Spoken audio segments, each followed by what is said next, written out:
हैं दिल्ली दिल भरों की है, दिल जलों की है। कहते तो ये भी हैं कि दिल्ली दिल फरेबों की भी है। और लकी यानी कि लक्ष्मण लाल अग्रवाल में ये सारे गुण मौजूद थे। लोग उसकी शक्ल को देखकर ही कह देते थे, अबे दिल्ली से हो क्या? लकी वैसे दिखने में स्मार्ट और अट्रैक्टिव था, पर जेब से खस्ता हालत होने की वजह से रहता बेहद सिंपल तरीके से था। शर्ट का रंग उड़ा हुआ और पैंट से पैबंद जुड़ा हुआ। कहने को तो उसकी उम्र के लड़के दिल्ली की सड़कों पर रात को मोटर बाइक दौड़ाते थे, लेकिन लकी उर्फ लक्ष्मण लाल अग्रवाल सिर्फ कमरे से कॉलेज में पढ़ाई और गर्लफ्रेंड डिम्पल के साथ थोड़ा वक्त बिताना, फिर कॉलेज से दुकान से जब होम डिलीवरी आए तो वहाँ, और फिर घर चला जाता था। हाँ, कभी कभी जब वो किसी लड़के को खाली सड़क पर मोटर बाइक दंदनाते हुए देखता तो कहता, एक दिन अपना टाइम भी आएगा जब मैं चश्मा लगाकर बैठूंगा और पीछे डिम्पल को बैठाऊंगा। देखना, जब वो मेरी कमर में अपना हाथ कसेगी और मैं तेजी से मोटरसाइकिल को इंडिया गेट के आसपास दौड़ाऊंगा, तो सारे दिल्ली का दिल हम दोनों को देखकर चलेगा। दुकान में रखा हुआ बर्नॉल भी काम नहीं आएगा। लकी ने कहा और अपने हाथ में बर्नॉल की क्रीम को दबा दिया। जैसे ही उसने क्रीम को दबाया, उस क्रीम बाहर आ गई। अबे गाने क्या कर रहा है? वो कोई स्पंज की गेंद है क्या जो उसे दबा रहा है? दुकान के मालिक ने उसे फटकारते हुए कहा और उसके सर पर एक चपत लगा दी। Sorry sir. लकी ने अपना सिर बचाते हुए कहा। वो करोल बाग में स्थित एक छोटी सी मेडिकल स्टोर पर काम करता था। उसकी दुकान का नाम था चमन मेडिकल स्टोर और उसके ओनर का नाम था चमन लाल। लकी पिछले 5 साल से इन्हीं की दुकान पर काम कर रहा था। यहाँ इस छोटी सी शॉप पर काम करना उसकी मजबूरी थी। लाइफ में कंगाली की वजह से उसे कॉलेज में पढ़ाई पूरी करने के लिए पार्ट टाइम जॉब करना था। उसने कई अच्छी जगह अच्छी तनख्वाह की नौकरी ढूंढी पर नहीं मिली और वो इस मेडिकल स्टोर पर ही अटक गया। गधे, अब इसके पैसे ये तेरा बाप भरेगा? कटेगा। इसका पैसा भी तेरी तनख्वाह से कटेगा और एमआरपी से डबल रेट में कटेगा। चमन ने अपने दांतों को किचमिचाते हुए कहा। गुस्से की वजह से उसकी नाक फूल गई थी और लकी की सांसें। उसने घबराते हुए ओनर से पूछा, एमआरपी से डबल क्यों सर जी? ताकि अगली बार से ऐसी कोई हरकत करने से पहले तू डबल बार सोचे। चमन ने कहा और उसके हाथ से ट्यूब छीन ली। उसका जी तो चाह रहा था कि वो लकी की खोपड़ी पर एक और बार अपना हाथ साफ कर ले, लेकिन उससे पहले ही दुकान का फोन बजने लगा। फोन की घंटी बजते ही लकी को वहां से निकलने का मौका मिल गया और वो भागते हुए फोन उठाने के लिए चला गया। हेलो जी, करोल बाग की बेस्ट मेडिकल चमन मेडिकल स्टोर से बोल रहा हूँ, बताइए क्या काम था? ये लकी की पेटेंट लाइन थी। चाहे कहीं से भी फोन आए, लेकिन उसे फोन पर बस यही बोलना था। जैसे ही इधर लकी ने अपनी बात कही, उधर से जवाब आया, मैं ब्लूइंग नाइट होटल के कमरा नंबर 303 से बात कर रहा हूँ। एक छोटा सा ऑर्डर है, नोट करो और जल्दी से होटल पर डिलीवर करवा दो। वो एक लड़के की आवाज थी। उसकी आवाज में काफी भारीपन और एक अजीब सी जल्दबाजी थी। जैसे ही लकी ने वो आवाज सुनी, पता नहीं क्यों उसे वो आवाज जानी पहचानी सी लगी। जी सर, बताइए आपका क्या ऑर्डर है? हाँ तो लिखो, हार्ट प्ले के 2 पैकेट और 1 पैकेट टिश्यू। लकी जो कि अपना पेन लेकर खड़ा था, हार्ट प्ले का नाम सुनते ही झिझक गया। असल में हार्ट प्ले नाम का एक कंडोम आता था और इसलिए उसका नाम सुनते ही लकी शर्मा गया था। इतने साल से भी मेडिकल की स्टोर पर काम करने के बाद उसे इन चीजों का नाम सुनने में शर्म आती थी। हेलो, मैं लिखा कि नहीं लिखा? उस आदमी ने फिर से लकी से पूछा। जी सर, लिख लिया। लकी ने खिसियाकर हंसते हुए कहा। लिख लिया तो फिर लेकर निकल, उस लड़के ने कहा। उसकी आवाज सुनकर ना जाने ऐसा क्यों लग रहा था कि वो बहुत बड़ा आदमी था। जी सर, लेकिन सर बाहर तो बारिश हो रही है, लकी ने कहा। उसने देखा कि बाहर बहुत तेज बारिश हो रही थी। उनकी दुकान के सामने पानी भर गया था और तेज हवाओं की वजह से चमन मेडिकल स्टोर का बोर्ड भी गिर गया था। लकी को लग रहा था कि वो इतनी तेज बारिश में अभी एकदम से तो नहीं निकल पाएगा, तो उसने उस लड़के को समझाते हुए कहा, सर मैं ऑर्डर तो ले आऊंगा पर थोड़ा टाइम लग जाएगा, बारिश थोड़ी थम जाए। अब इससे पहले कि वो कुछ आगे बोल पाता, फोन पर लड़का बोल पड़ा। हमारे मालिक को पता है कि तुम मल्होत्रा जी के लड़के को मना कर रहे हो। अब पता है बारिश हो रही है, इसलिए सारा सामान अच्छे से थैली में पैक करके लाना और लेट नहीं होना चाहिए, समझे? उस लड़के ने कहा और इससे पहले कि लकी आगे कुछ कह पाता, उसने फोन काट दिया। उधर से लकी के दुकान का ओनर उसे घूर कर देखा जा रहा था। लकी के हाथ में पेन और पेपर देखकर ही वो समझ गया था कि उसके पास कोई ऑर्डर आया था। आज वैसे भी इतनी बरसात होने की वजह से सुबह से इक्का दुक्का ग्राहक ही दुकान पर आए थे। ऐसे में उसकी दुकान का मालिक एक भी ऑर्डर को छोड़ना नहीं चाहता था। वो लकी को देख रहा था और लकी बारिश की ओर देख रहा था। बारिश का बहाना नहीं चलेगा, जाना पड़ेगा, चमन लाल ने कहा। मैं बहाना नहीं कर रहा सर, थोड़ी बारिश धीमी हो जाए तो मैं चला जाऊंगा। अभी आप खुद ही देखिए कितनी तेज बारिश है। वो पता नहीं कोई मिस्टर मल्होत्रा का कोई बेटा कुछ ज्यादा ही जल्दी में था। मैं साइकिल से तो पहुंच नहीं पाऊंगा इतनी जल्दी। लकी ने उनकी ओर देखते हुए कहा। क्या कहा? मिस्टर मल्होत्रा जी का बेटा? तू मेरी दुकान बंद करवाएगा क्या? अभी क्या भी निकल उनका ऑर्डर लेके, वो हमारे बहुत पुराने कस्टमर है, चमन ने कहा। पर लकी ने कहा ही था कि चमन बोला। पर कुछ नहीं, तू मेरी मोटरसाइकिल ले जा, उसने गुस्से में कहा। अरे सर जी, 200 के ऑर्डर में मुश्किल से 40 रुपए बचेंगे, इससे 3 गुने का तो पेट्रोल ही लग जाएगा, और अगर गाड़ी रास्ते में बंद हो गई तो अलग से खर्चा, लकी ने समझाते हुए कहा। वो जानता था कि उसका मालिक इन सब बातों पर ध्यान नहीं देने वाला। चमन लाल बोला। कोई बात नहीं, तू जा, चाहे जो हो जाए ग्राहक नाराज नहीं होना चाहिए, और वैसे भी वो मल्होत्रा जी का बेटा है।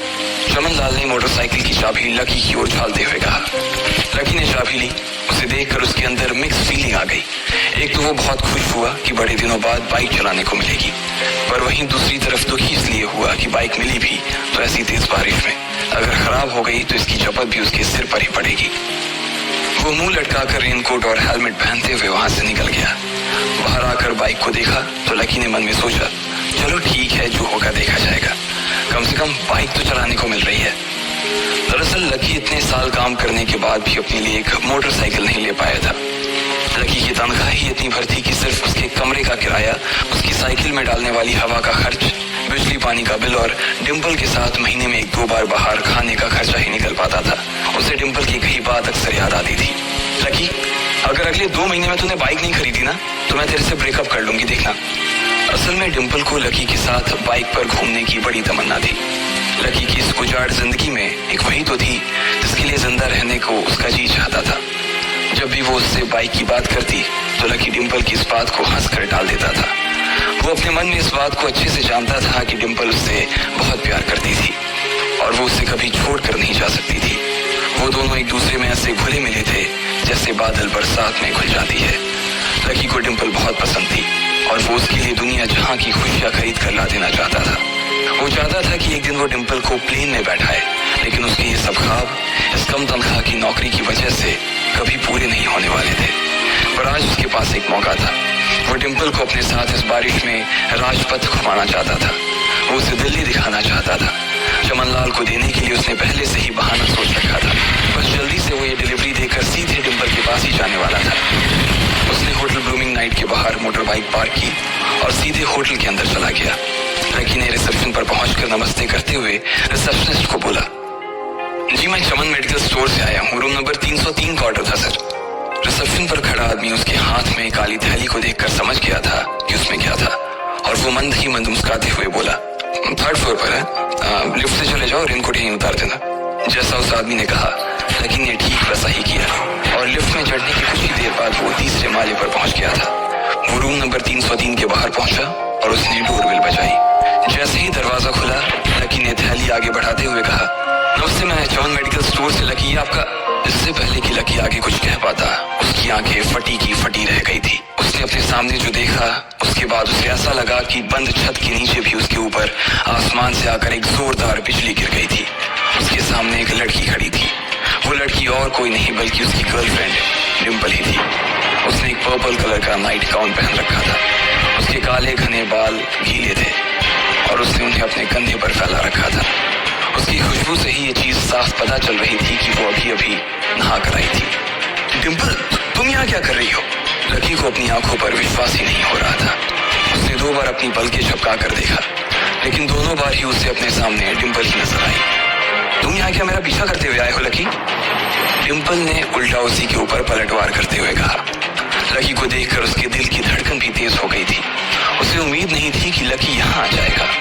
उसने ना तो सुबह से उसे फोन किया था और ना ही उसके मैसेज का कोई जवाब दिया था। वो अपने मन में सोचकर बैठी थी कि वो अगले दिन खुद ही उससे मिलकर बोल देगी कि उसकी तबीयत खराब थी। डिम्पल बेबी, क्या हो गया? किससे बात कर रही हो? अचानक से एक गबरू जवान सा लड़का दरवाजे के पास आकर खड़ा हो गया था। उसने बनियान पहन रखी थी। लकी उसे पहचान गया था। साले राहुल के बच्चे, तेरी हिम्मत कैसे हुई मेरी डिम्पल को हाथ लगाने की? लकी ने जैसे ही राहुल को देखा उसके तन बदन में मानो आग सी लग गई थी। वो उसे इस वक्त इतना बुरा मारना चाहता था, इतना बुरा पीटना चाहता था, इसकी कोई हद सीमा नहीं थी। लकी जिस कॉलेज में पढ़ता था, राहुल और डिम्पल भी उसी में पढ़ते थे और वो कॉलेज राहुल के फादर का ही था। डिम्पल ने राहुल के पिता की एक कंपनी में जॉब पकड़ ली थी और राहुल उस पर बहुत लाइन मारता था। लकी ने 1-2 बार डिम्पल को उससे दूर रहने के लिए भी कहा, लेकिन डिम्पल ने उसे ये कहकर डाल दिया था कि वो सिर्फ अच्छे दोस्त थे। आज भी इससे पहले कि वो आगे बढ़ता, डिम्पल उन दोनों के बीच आ गई। रुक जाओ, डिम्पल ने गुस्से में कहा और लकी के सीने पर हाथ रखकर उसे रोक दिया। लकी लंबी सांसें ले रहा था और कुछ ही सांसों के बाद उसका गुस्सा शांत हो गया। अब डिम्पल के पास भी छुपाने के लिए कुछ नहीं था, इसलिए उसने लकी से कहा, लकी, आज से तुम्हारा और मेरा ब्रेकअप। लकी के पैरों के नीचे से जमीन खिसक गई थी, उसकी आंखें नम हो गई। लकी को उसकी बातों पर विश्वास नहीं हो रहा था।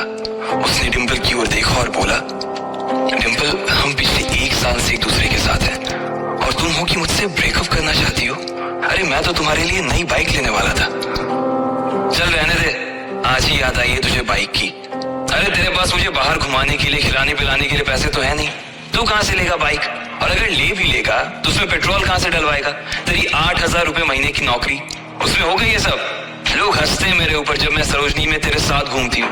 मैं ऐसी लाइफ नहीं जीना चाहती लकी, मैं तेरी तरह गरीब नहीं रहना चाहती। तूने मुझे फंसाया था, उल्लू बनाया था तूने मुझे, इसलिए मैंने राहुल से मैचअप कर लिया है। आज से यही मेरा बॉयफ्रेंड है, डिम्पल ने गुस्से में कहा। अच्छा, तो बेबी ये है तुम्हारा वो बेकार सा एक्स बॉयफ्रेंड? राहुल ने पूछा और डिम्पल के बगल में आकर खड़ा हो गया। फिर उसने लकी के हाथ से थैली उठाई और उसमें से हार्डप्ले का पैकेट निकालकर उसे चिढ़ाने के लिए उसे हवा में लहराने लगा। बाप रे, इससे बदकिस्मत इंसान इस दुनिया में और कौन होगा? राहुल ने उसकी टांग खींचते हुए कहा। लकी के पास उसकी बात का कोई जवाब नहीं था। उसने गुस्से से डिम्पल की ओर देखा और अपनी हाथों की मुट्ठी भींच ली। फिर वो वहां से निकल गया।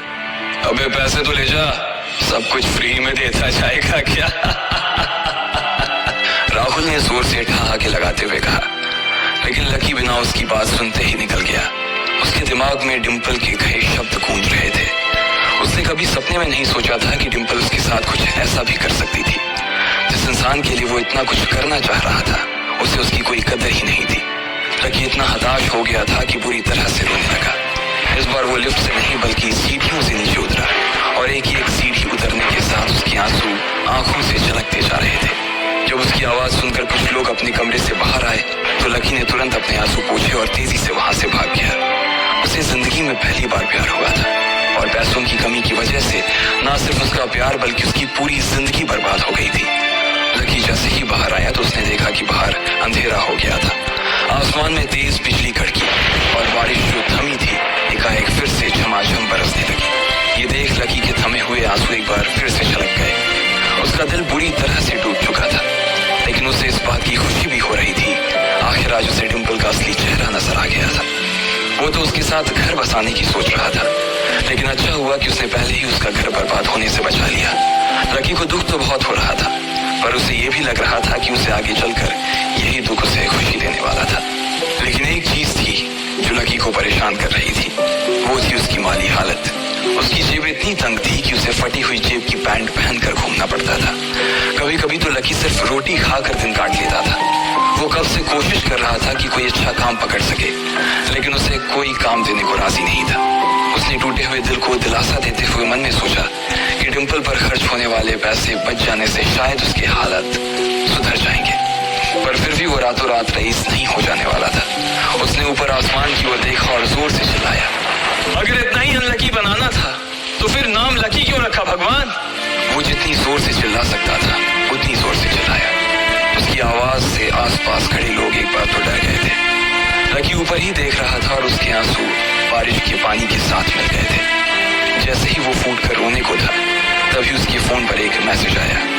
जैसे ही लकी ने अपना फोन निकालकर उस मैसेज को पढ़ना शुरू किया, उसकी तो आंखें ही चमक गई। अचानक उसके आंसू हंसी में बदल गए और वो जोर जोर से वहीं सड़क पर नाचने लगा। उस मैसेज में लिखा था, परिवार की रिसर्च और परिवार के निर्णय के हिसाब से अग्रवाल परिवार का वारिस लक्ष्मण लाल अग्रवाल उर्फ लकी ने गरीबी अभ्यास की परीक्षा को पास कर लिया है और आज से ही वो उस जमीन और उस जायदाद का मालिक हो जाएगा जो परिवार ने उसके नाम कर रखी थी। ये कैसा मैसेज था? आखिर कौन था लकी, क्या थी उसकी असलियत, और वो कैसे रातों रात ही अनलकी से लकी हो गया था।